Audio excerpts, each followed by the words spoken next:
Welcome to History Love, where we explore the stories, people, and events that shaped our world. Let's dive into the past and uncover history's most fascinating moments. Siege of Yorktown. Chapter 1. The Gathering Storm. In the spring of 1781, General Lord Cornwallis of Britain found himself caught in the tightening grip of defeat. His forces, once a formidable presence in the southern colonies, had been steadily worn down by relentless American and French resistance. Now, with his army's strength dwindling, Cornwallis made a fateful decision to retreat. Leaving Wilmington, North Carolina, behind, he pushed his troops eastward toward Petersburg, Virginia, in a desperate bid to maintain his control over the region. Despite his best efforts, Cornwallis found himself confronting a smaller, but resilient force of 4,500 American troops under the leadership of the Marquis de Lafayette, General Anthony Wayne, and the seasoned Frederick William, Baron von Steuben.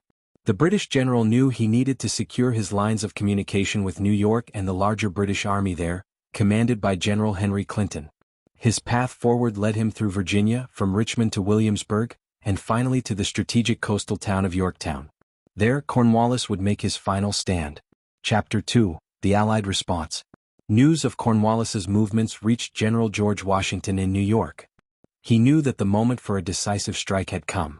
With the British Army dangerously close to being trapped on the Yorktown Peninsula, Washington ordered Lafayette to prevent Cornwallis from escaping by land.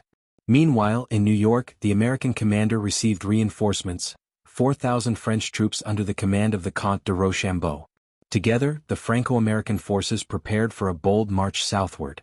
On August 21, the combined army, numbering around 6,500, began its rapid journey to the Chesapeake Bay.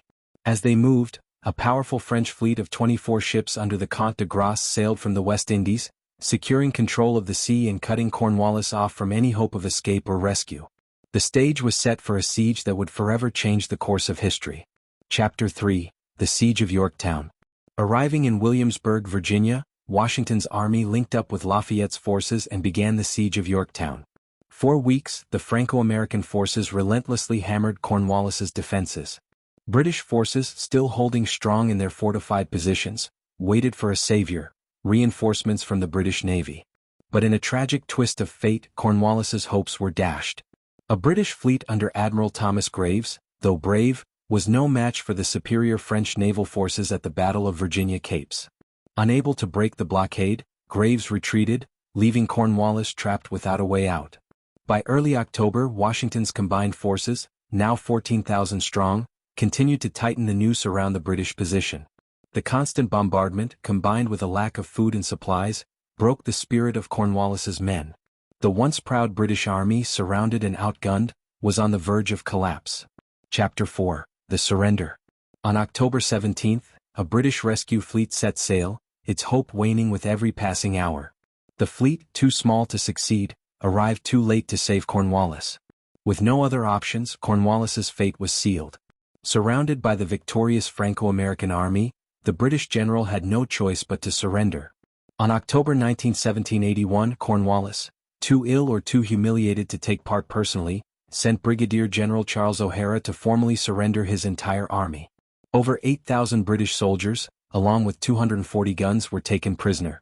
The victory at Yorktown was not only a crushing defeat for Britain but also the final blow to their hopes of quelling the American Revolution. Epilogue. The dawn of a new nation.